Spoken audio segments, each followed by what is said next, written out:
Hey everybody, I figured I would go live here in your live chat. Okay. With a little intuitive insight. It's the afternoon, beautiful day, upstate New York.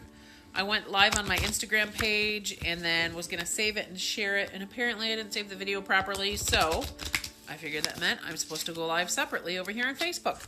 So, I want to see if... I don't think I can. So, how's everybody doing today? I've got 5 of my favorite card decks out, and I've done my little preparation meditation before I went live. Usually, if I sit down with a reading with you, we will join in just a little bit of a quick meditation to help focus our energy and bring positive intention into the reading. So I did that ahead of time now. So let's pull some cards. As always, I want you to remember that any of the tips, tricks, ideas, or insights offered through any of my meditative or intuitive work are meant for spiritual entertainment and enlightenment purposes only.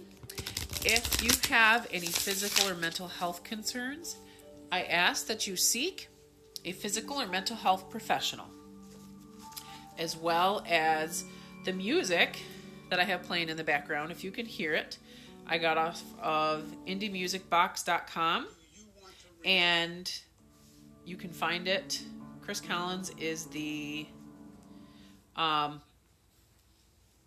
composer, artist. I'm going to see if I can... It doesn't let me.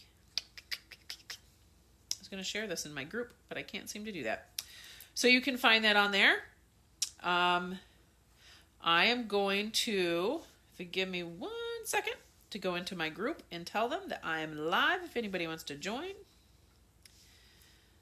So I have my deck over here. I have my color card deck, my Work Your Light deck, Conversations with God, 4 Agreements, and Affirmation. If anybody is live with me currently, let me know what deck you want me to use.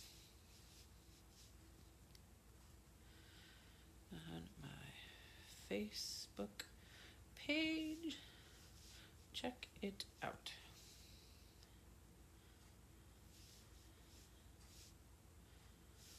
The unique beauty and temptation. Okay, there we go. I put a little note in my group so that everybody knows. I should have done that ahead of time, but I didn't. I apologize. So being that nobody's left me a message yet as to what card deck they want to use, I'm going to start off with the Work Your Light deck. This is a Work Your Light deck from Rebecca Campbell, and it's fashioned after one of her books. She has a few of them that are really kind of nice, and I like the support and the thought-provoking insight that these cards provide. So we've spread the cards out, and we're going to pull this one over here, over on the left-hand side today. Alrighty. Sisterhood of the Rose, Beauty and Devotion, Priestess, Mystic, and Teacher.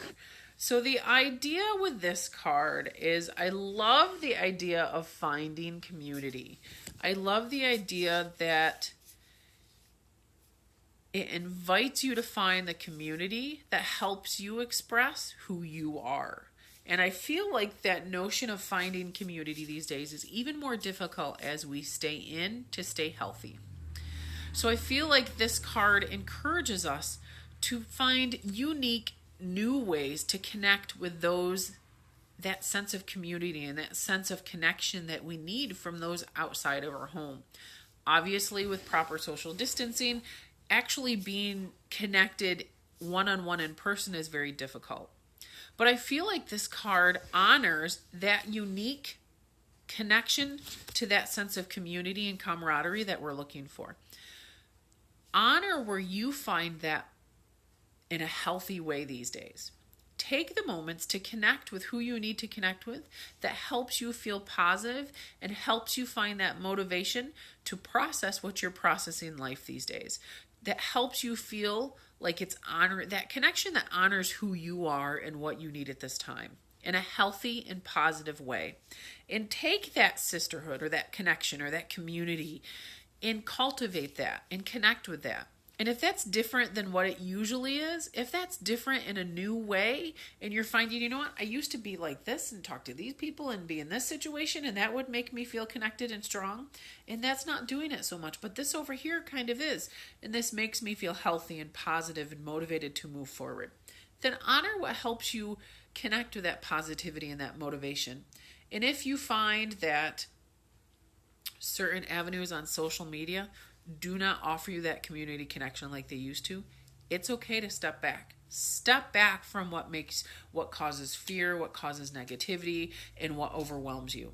Step back from that connection to that fear and that negativity and that chaos, and step into what makes you feel connected. Maybe it's picking up a new hobby and you join a group on Facebook or on social media, or you follow certain pages that help cultivate that hobby. Maybe you need something new to get your mind off of the world events. So you join and you start a new hobby. Well, then you find other people that you connect with through Skype or Marco Polo or FaceTime or whatever that is to cultivate that hobby. Maybe you have a crafternoon with family through video chat. However you experience that camaraderie, that connection, that community, that sisterhood, that helps you connect with your truth and your light, and helps you connect with that positive side of things versus that fear, negative, overwhelming side of things. And step out of your box to invite that in from different avenues.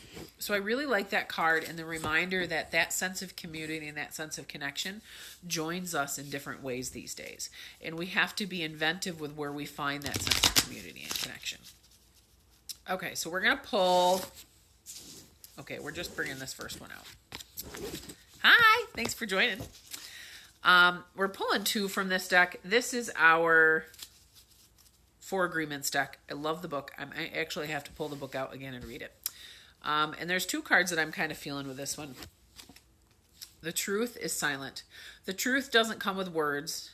It's something that just is. It's something that I just know. It's something that I can feel without words, and it's called silent knowledge. So the idea that the truth of things, that truth, that energy, it sits quiet, it sits solid, and it's that voice that's deep and knowledgeable that sits in the back of our head.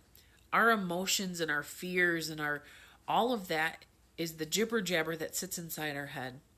And then the truth stands firm and strong and solid in the background. It's that the truth is just silent and solid.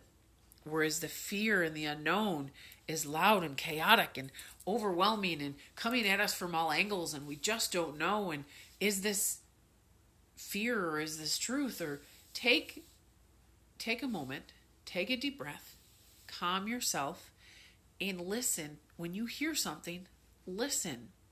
Does this feel like truth to me? Or does it feel like it's fear? Does it feel like it's chaos or overwhelmed energy that I'm connecting with and riding away with? Truth is silent. The truth doesn't come with words. It's something that I just know. It's something that I can feel without words, and it's called silent knowledge. And it is really hard these days to connect what's true for us. It's really hard these days to connect with what that truth is. And if you're having a hard time connecting with what your truth is today, that's completely okay. If you're having a hard time connecting with your truth, then maybe it's calling for you to take a moment to step away from the world, find that quiet space, take a couple of deep breaths, acknowledge what you're feeling, and then acknowledge the truth behind the feelings. The feelings are important. The emotions are important. We have to acknowledge what we're feeling, or else they will acknowledge us and run away with us. However, when we start to acknowledge them, what is the truth that sits behind them? What is that quiet, solid knowledge that that's sitting behind our emotions? And sometimes when our emotions are taking us over and we're overwhelmed by the world and we feel overwhelmed by the amount of energies that we're connecting with, it's important for us to step back and connect with that truth. Take a few breaths. let everything wash away from our day, and then focus on what that truth is. I love the fact that the truth also has a bird that is flying. The truth will set me free. I don't take anything personal. Nothing others say or do is about me. This awareness gives me immunity to my interactions with other people. I'm immune to their opinion and their emotional poison. So even though some of the words in this card are a bit harsh, I love the idea of not taking anything personal these days. Everybody is experiencing an intensity that we haven't known. We're experiencing situations in our life. We're experiencing emotions at a higher level than we ever have. We're experiencing a complete shakeup of what we knew as our day-to-day normal. Don't take what other people say and what other people do personally. Everybody is trying to navigate these crazy waters. Everybody's trying to find their own truth, find that solid ground, find their sense of community. They've been ripped out of what sense of community they had, and they're trying to find that at a whole new level. So as people try to find that, and as people react out of fear and worry and anger and frustration, don't take it personally how they react with you. Trust that what people are expressing or what people are experiencing is from the view of their own life and a view from their own lens. Everybody comes to life with their own lens. And that's one of the things that's a Four Agreement book I pulled from most from that book. And that's one of the reasons why I want to reread it. Everybody has their own lens that they see life through. And not everybody sees life the same way. And when we're going through experiences like this, and other people are experiencing and seeing things in different light, and we don't know what the truth is, and we don't know how things are going to work moving forward, we want validation that what we're experiencing and the way we think things are going to work is the way it's going to happen. And we can't find that these days because everybody has their own perspective. Everybody has their own way of processing their fear and connecting with what's working and what isn't. Oh, crazy wingding. So don't take it personally. When you connect with somebody else and they're bringing something to you, if you don't resonate with it, don't take it personally. Trust that they're doing the best they can with what they've got at the time, and that you are doing the best you can with what you have at the time, and that it's okay to walk away and take a breath and find your solid ground elsewhere. Just don't take it personally. Don't shut that person out because they had a bad day or because you had a bad day. Don't take what you do to others personally either. We're all experiencing craziness. If you come at somebody one day and you realize the next day, okay, I was not on solid ground, don't take it personally. Don't berate yourself for saying something that might have been not in the best interest of yourself or others. Allow yourself the space to understand that it's a process and you're not owned by your emotions and your reactions, and you're also not owned by others' emotions and others' reactions. So allow yourself the space to disconnect from others' truths if you need to. Hi, thanks for joining. And allow yourself the space to not take it personally. Don't take how others react and what others are experiencing as truth as personally against yours. We each can have our own unique way of seeing this situation. We each can have our own unique way of moving forward. And it doesn't mean that one's right or wrong. And in order to work together and to find that sense of community that we're looking for, we have to honor that what other people do and say is not personally against us. So I love those cards. I love the idea of that community and finding a new way of doing that. The idea that the truth is silent and solid and it's not chaotic and fear-based. And I love the idea of not taking it personally and that everybody's doing the best they can with what they have at the time. So I would like to we're going to finish off with a color card. This is, again, my color card deck from Ina Segal. I find that I connect with this deck a lot and easily, quite often. So we're going to finish off with a color today. And we're going to pull this one way back here. Gold, attract abundance.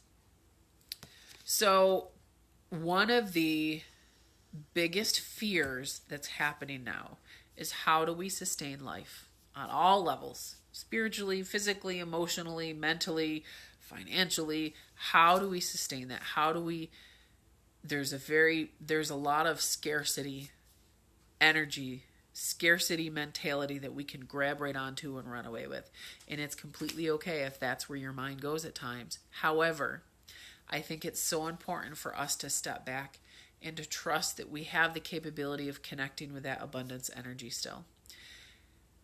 And sometimes it takes recognizing the abundance in different forms, recognizing the abundance of time that we have to experience new things, the abundance of time to connect with the members of our family in our house, the abundance of days that we have to try again and to do again. Maybe it's the abundance of ways we have to connect with the world differently. This world, even though we can't connect face to face, which is harder and harder as the days go on, we have the possibility of connecting virtually in so many different ways. There's an abundant way of connecting with people virtually. So I feel like this gold card, a great activity is to close your eyes and imagine yourself surrounded by this gold color. Imagine yourself surrounded by these gold lights until they fully connect and create a bubble of golden light around you. And trust that you can attract abundance. With all the scarcity and fear that's out there, trust that there is still universal, divine, beautiful abundance that is meant to find us.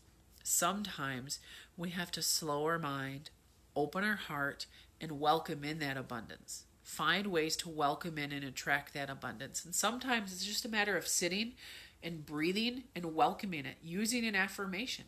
I attract abundance into my life. Breathe and use that affirmation. I attract abundance into my life. And allow that affirmation to fuel your perspective where you can see the blessings and the positivity and the abundance that surrounds you. It may not be in the way that your mind tells you need to experience that abundance, but it will be a way that helps to get our mind past the way we feel it has to happen and to wrap our head around the possibilities that surround us. And sometimes connecting with the idea of that abundance happens on levels that are much bigger than what we feel they should be. Our tunnel vision. In order to connect with the abundance, we have to step out of that tunnel vision and see and open up to that beautiful divine universe that's around us. And to trust that there's possibilities for abundance beyond what we currently understand. That possibility of abundance that sits past the way we currently know things going, the way we currently process life. And I think that's one of the big things with what's going on in the world and why we've got this shutdown. One of the possibilities in the shutdown, I should say, is the ability to trust that maybe this is expanding our mind beyond what we've already known. And in order to do that, we have to stop and see the possibilities that lie around us. And it's not an easy process. It takes time, it takes practice. But some of us, what else do we have but time? Time to practice. So maybe that's the affirmation. Maybe that's the tool. Maybe this is the meditative activity that comes from our reading today. The idea that we stop, we take a breath, maybe sit in the sunlight when we have it. Hallelujah, we got some sun today. Take a breath and allow yourself to use the affirmation, I attract abundance. And just let yourself feel it. Let yourself experience it. What do you feel? What do you see? What do you know when you say that? I attract abundance. And if you feel like when you first say that affirmation, you're like, that doesn't feel like my reality. That's okay. Honor that and keep saying it. Keep using it. Keep doing it. Because eventually, that ego part of your mind that says, this isn't true, this isn't true, this isn't true, will shut up and your heart and soul will speak up. Maybe it is true. The more you say those words, I attract abundance, maybe it is true. And then you can welcome in, how do I attract abundance? And just experience what that affirmation feels for you. It doesn't have to be a formal meditation. You can do it while you're walking. You can do it while you're doing dishes. Maybe that's the affirmation that you lean on when the rest of the house is chaotic. Maybe you've got 1, 2, 3, 4, 5 kids, or you've got a crazy dog that's running around and jumping and it's crazy. And you say to yourself in those moments, I attract abundance. And maybe that affirmation helps you shift your reality so that you can understand it, that is an abundance that surrounds you versus an overwhelming of energy that surrounds you. So that's our last card for today. I hope this makes sense and resonates with you well. I would love some feedback as to which of these cards works best for you. I would also love some feedback as to how these lives work for you. Do you enjoy the live? Do you feel like they're a little bit wordy? I would love to know if it's a process, if it works better that I not talk as much and try to be more to the point. I have a tendency to be a chatterbox on these things. Either way, I hope you find your community. I hope you connect with what your highest truth is for today. Don't take anything personally and trust that there is abundance around you to attract. Stay healthy, stay in, stay safe, and enjoy a uniquely beautiful day.